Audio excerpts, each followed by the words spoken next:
Hi there, Aquarius. Thanks so much for tuning in. I'm Astrogirl. We're looking at October 6th through October 12.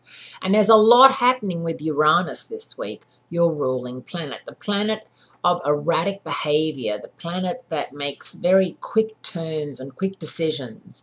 And it's an outer planet.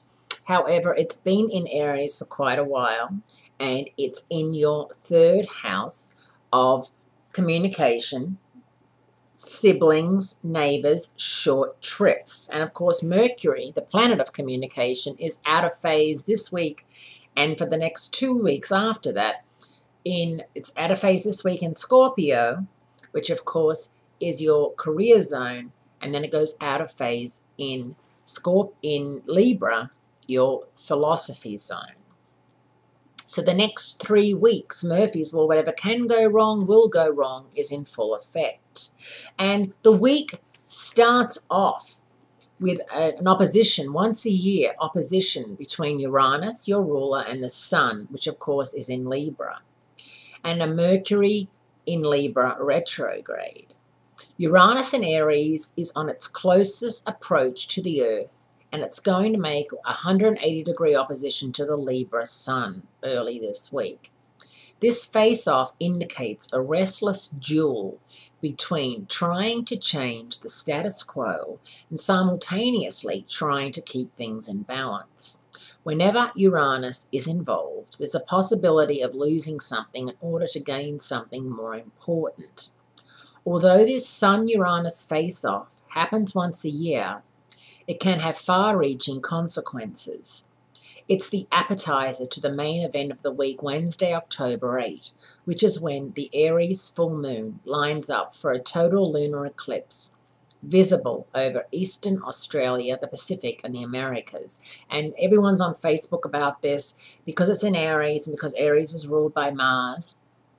It's definitely going to be a fiery full moon, a very red full moon. It'll be beautiful. So make sure that on October 8 that you are somewhere where you can have a look at this lunar eclipse.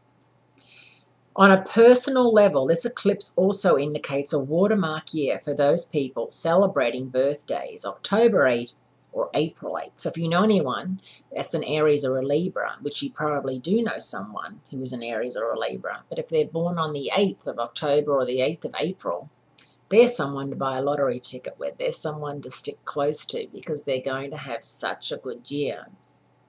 And because this supercharged eclipse signifies the end of a cycle, this is a week of completion rather than initiation.